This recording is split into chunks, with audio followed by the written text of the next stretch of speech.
When I first started learning English, I felt completely lost and overwhelmed. I did not know where to begin, but I knew that I needed a clear plan. So I started with the very basics, the alphabet, the sounds, and the simplest words that I could recognize. I practiced pronouncing the letters every day, repeating them out loud until they became natural in my mouth. I would sit at my desk or even lie in my bed at night and whisper the letters to myself like a song. Slowly, the sounds began to connect with words, and the words started to create meaning. At first it was slow, but I kept reminding myself that progress, no matter how small, was still progress. After the alphabet, I moved to the most common words that people use every single day. I wrote them in a notebook, one by one, and repeated them until I could remember them without looking. I used flashcards, sticky notes on my walls, and even saved words in my phone. Whenever I had free time, I would open my phone and test myself. I wanted English to surround me everywhere. If I opened the fridge, I saw the word milk. If I opened the door, I saw the word door. If I picked up a book, I saw the word book. I turned my room into a mini English classroom, and this helped me remember faster. The next step I focused on was listening. Listening was very difficult because native speakers spoke so fast, and I could not catch all the words. At first it was frustrating, but I realized that listening every single day was the key. I started watching cartoons because the language was simple and the voices were clear. I listened to children's songs in English, even though they were very simple, because they helped me with rhythm and pronunciation. Later, I moved to TV shows, movies, and YouTube videos. I would watch the same video many times, first with subtitles, then without. Each time, I understood a little more. I practiced repeating what I heard, copying the accent, even if it sounded silly. Sometimes I laughed at myself, but the more I repeated, the better I became. Reading was another important step. I began with very easy books, children's stories with pictures. The pictures helped me understand the story without knowing every single word. If I found a new word, I would write it down in my notebook. I read the same stories again and again until I could understand almost everything without translation. After some time, I moved on to newspapers, articles, and longer books. I learned not to stop at every unknown word, but to try to guess the meaning from the sentence. This guessing skill made me faster and gave me confidence. Writing also became part of my daily practice. At first, I only wrote short sentences, things like "I am happy" or "I like pizza." They were very simple, but they were correct, and that gave me confidence. Then I started writing about my day in a small diary. I would write things like, "Today I woke up early. I went to the market. I studied English for 1 hour." They were simple sentences, but they helped me practice grammar without stress. Later, I began writing longer paragraphs, describing my feelings, my dreams, my plans for the future. I even tried writing letters to myself, pretending I was talking to a friend. Writing every day improved not only my grammar but also my ability to think in English. Speaking was the hardest part for me. I was shy and afraid of making mistakes. For a long time, I studied grammar and vocabulary, but I avoided speaking. Then I realized that this fear was stopping me from improving. So I forced myself to speak, even if I made mistakes. I practiced in front of the mirror, pretending I was talking to someone. I recorded my voice on my phone and listened to it again, comparing it to native speakers. At first it sounded strange, but after weeks of practice, I noticed my voice was becoming clearer and more confident. I also looked for opportunities to practice with other people. I joined online groups where people practiced English together. Sometimes I spoke with strangers, sometimes I wrote messages, and sometimes I just listened. Even if my sentences were not perfect, people understood me, and that gave me courage. The more I spoke, the less afraid I felt. I learned that mistakes were not something to fear, but something to learn from. Every mistake showed me where I needed to improve. Another important step was building habits. I learned that consistency was more important than perfection. Even if I studied for just 10 minutes a day, it was better than studying for 3 hours once a week. I created a daily routine. I listened to English in the morning, read something in English during the afternoon, and wrote in English at night. This rhythm made English a natural part of my life, not just something I studied. It became part of my thinking, my routine, and my habits. I also realized the power of enjoying the process. If learning felt like a boring task, I would lose motivation. So I tried to make it fun. I listened to English songs that I liked, I watched movies that made me laugh, and I played games in English. I tried cooking using English recipes, and even changed my phone settings to English. By connecting the language with things I enjoyed, I learned faster and felt more motivated. At the same time, I had to learn how to be patient with myself. Sometimes I felt like I was not improving. Sometimes I forgot words I thought I already knew. Sometimes I could not understand a sentence, even after listening many times. But I learned that these moments were part of the journey. I told myself, "Do not give up, because tomorrow you will be better." And each time I kept going, I discovered that my brain was actually learning, even when I did not notice. As I continued my journey, I noticed that English was not only a language but also a way to connect with people and ideas. I could read books from other countries, watch shows from different cultures, and talk to people from all over the world. This gave me new perspectives and made me feel connected to something bigger than myself. Over time, English became a part of my identity. I could think in English, dream in English, and even joke in English. I made mistakes, yes, but I also made progress every single day. I discovered that learning a language is not only about grammar and vocabulary, but about courage, consistency, and passion. I started as a beginner, not knowing a single thing, but by building habits, practicing daily, and staying patient, I grew. My journey taught me that with time, effort, and belief, anyone can learn a new language. And the best part is that the journey never ends. Every day there is a new word, a new phrase, a new story waiting for me, and I am always excited to learn more. When I continued practicing, I realized that learning English was not only about books and grammar, but also about living with the language every single day. I started by labeling objects in my room with small pieces of paper. On my desk I wrote desk, on my lamp I wrote lamp, and on my window I wrote window.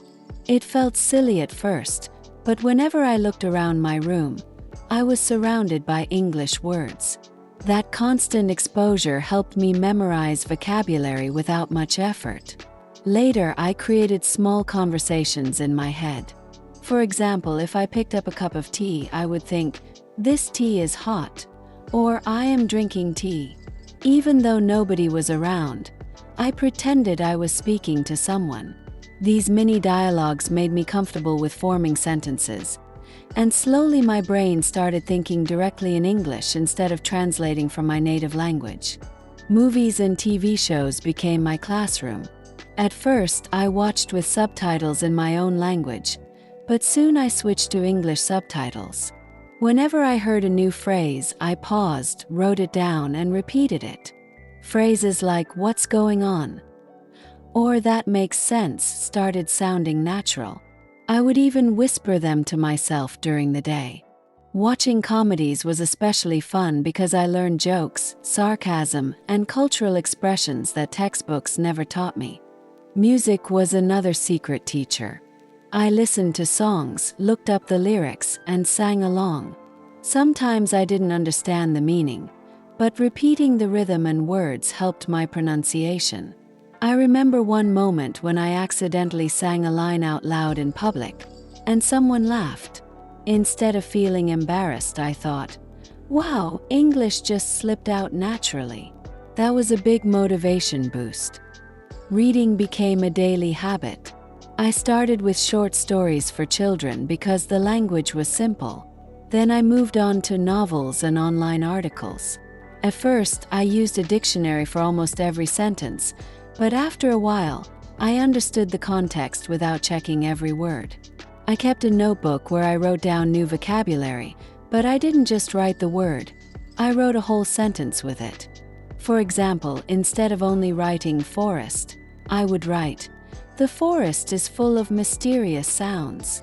That way, I remembered how the word was actually used. I also practiced writing. Every night, I wrote a short diary in English. Some days it was just a few lines like, "Today I was tired. I studied for 2 hours. I ate pizza." Other days I wrote full pages about my feelings or events that happened.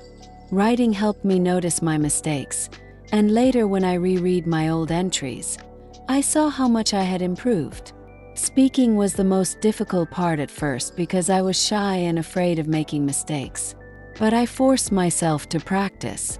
I spoke to my reflection in the mirror, I recorded my voice and listened back, and I even argued with myself in English just to keep the conversation going. Eventually, I found online communities and language exchange partners. Talking with real people pushed me out of my comfort zone.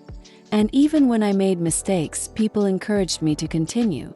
One of the biggest lessons I learned was patience. Progress was slow, and sometimes I felt like I wasn't improving at all. But then, suddenly, I realized I could understand a whole movie scene without subtitles or read an article without stopping. Those small victories reminded me that consistency was more important than speed. Traveling gave me another chance to test my skills. When I went abroad, I had to ask for directions, order food, and chat with strangers. At first, I was nervous, but then I saw that communication was not about perfect grammar but about confidence and effort. Even with mistakes, people understood me and I understood them.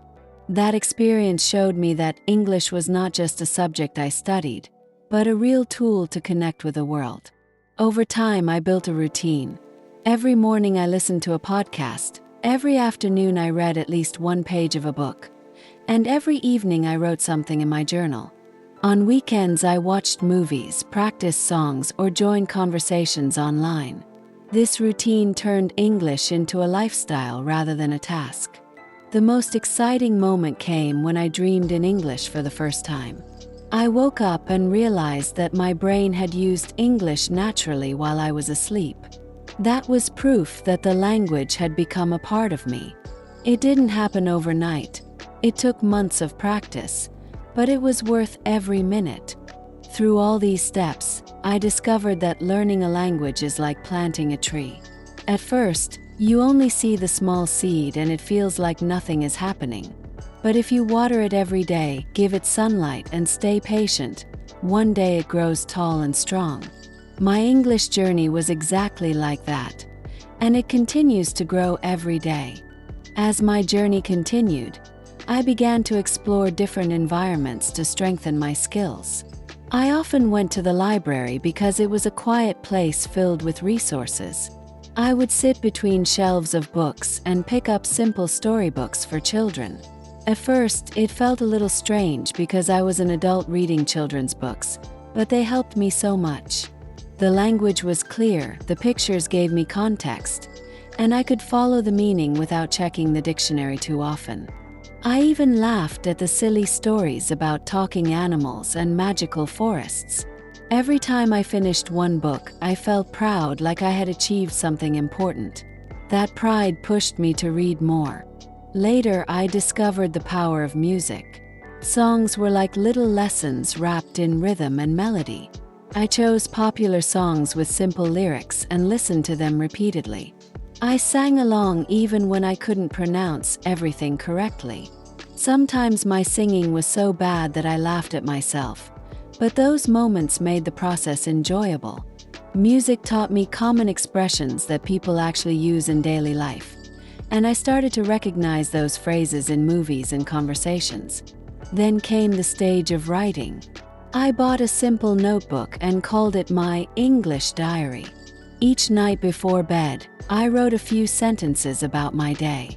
At first, the sentences were short. Today I ate rice. It was good.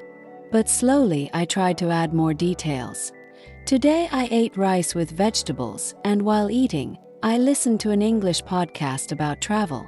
Over time, my sentences became longer, more natural, and more connected. Looking back at my old entries showed me how much progress I was making. I also noticed how important it was to think in English. Translating everything from my native language took too much time and caused confusion, so I practiced describing things around me directly in English. For example, if I saw a tree, I would think, "That is a tall tree with green leaves." If I saw a cat, I would think, "The cat is running across the street." It was a simple exercise, but it trained my brain to respond quickly in English without relying on translation. One of the most exciting experiences was meeting people from different countries online. I joined language exchange groups where I could talk to native speakers who wanted to learn my language. We helped each other by having half the conversation in English and half in their language. First, I was nervous. I worried about making mistakes, but most people were kind and patient. Some of them even became close friends, and we shared stories about our cultures, dreams, and funny life experiences. These conversations gave me confidence, and confidence is one of the strongest tools in learning a language. Travel also became part of my journey. When I visited another country, I challenged myself to use English for everything.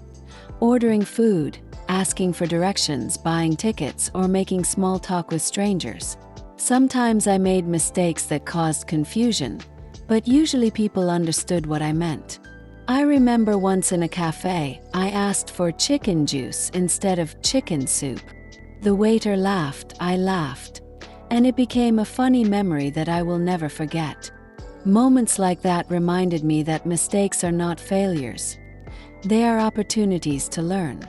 I realized that persistence was more important than speed. Language learning is not a race. It's more like a marathon. Some days I felt motivated and studied for hours, but other days I felt tired and only practiced for 10 minutes. The key was to never give up completely. Even on lazy days, I tried to do something small in English. Listen to a short video, write one sentence, or read a paragraph. Those small efforts built up over time and made a huge difference. Another method I used was to surround myself with English as much as possible. I changed the language on my phone and computer to English, even though it confused me at first. I watched TV shows only with English subtitles, even when I didn't understand everything. I labeled objects in my room with sticky notes. Door, window, desk, mirror.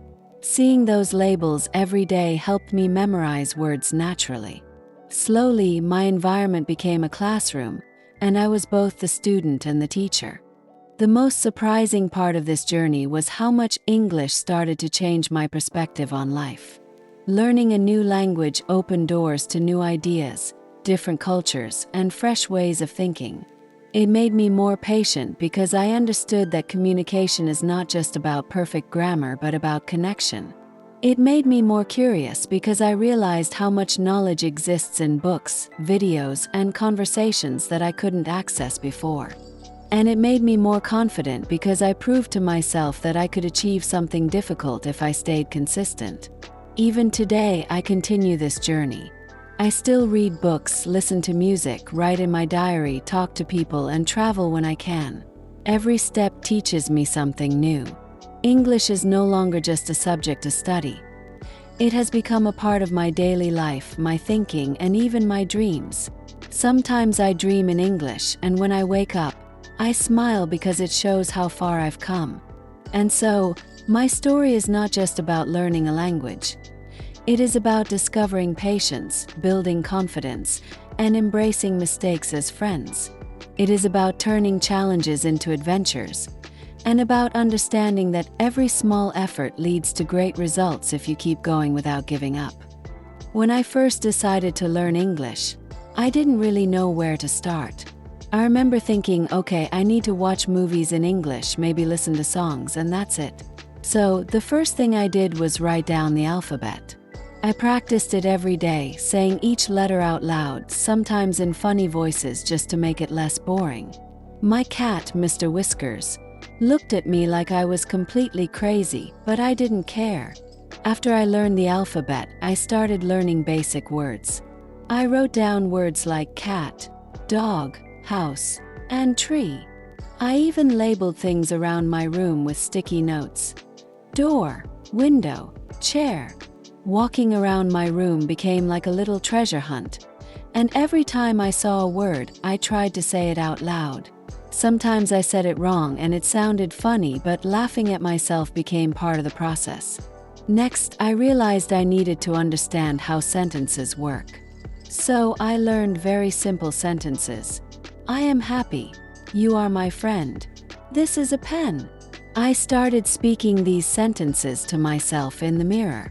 At first, it felt weird, like I was acting in a movie, but slowly it started to feel natural. After a week, I started listening to English songs. I didn't understand everything, but I tried to write down words I recognized. Sometimes I sang along, even if it didn't make sense. One day I sang "I Like Pizza" perfectly, even though the song wasn't about pizza at all. That moment made me realize that repetition helps a lot. Then I watched cartoons in English. I chose ones with subtitles first, because I needed to match the sounds with the words. The first time I heard a character say, "Run, run, run," I ran around my room pretending I was in a chase scene. It was silly, but it was fun and I remembered the words easily. After some days, I tried reading small books in English. I picked stories about animals and adventures. One story was about a rabbit who wanted to fly. I didn't know all the words, so I guessed the meaning from the pictures. Sometimes I was wrong and the rabbit wasn't flying at all. It was just jumping. But that mistake helped me remember the word jump. Speaking practice was the hardest part. I felt shy and worried I would sound silly. So, I started talking to myself in English while doing simple tasks like cooking or cleaning. I am cooking eggs. I am washing dishes. I am opening the window. After a few weeks, I noticed that I could say these sentences without thinking too much. One day I found an English learning app. It had games, quizzes, and even stories. I loved the little challenges. I learned words like forest, ocean, adventure, and treasure. I imagined myself in those places while saying the words. It made learning exciting, like I was on a journey. I also started paying attention to pronunciation. I listened to native speakers and repeated what they said. I recorded myself and sometimes I sounded funny, like a parrot with a lisp, but I kept practicing. I noticed that some sounds were really tricky, like in think or R in river. I practiced them every day, sometimes for 10 minutes, sometimes for an hour. Grammar came next. I learned about simple tenses: present, past, and future. I eat, I ate, I will eat. First, it was confusing. I kept mixing them up, saying things like I will ate or I eat yesterday. I laughed at myself every time, but slowly it became easier. After understanding tenses, I focused on questions. What is this? Where are you going? How do you say? I practiced asking questions to myself and answering them. Sometimes I asked my reflection in the mirror. Where are you going, Leo? I am going to the kitchen. Felt silly, but it helped a lot. Vocabulary became a big part of my day. I learned words about nature, food, emotions, and even funny things like giggle and sneeze. Whenever I saw a new word, I tried to use it in a sentence. The rabbit giggles in the forest. I sneeze when I eat spicy food. Making sentences made words stick in my mind. I started listening to English podcasts too. Some were stories, some were interviews. I didn't understand everything, but I picked up new words and expressions. Sometimes I paused and repeated phrases. Once upon a time, in a magical forest. I imagined the forest in my head and said it over and over.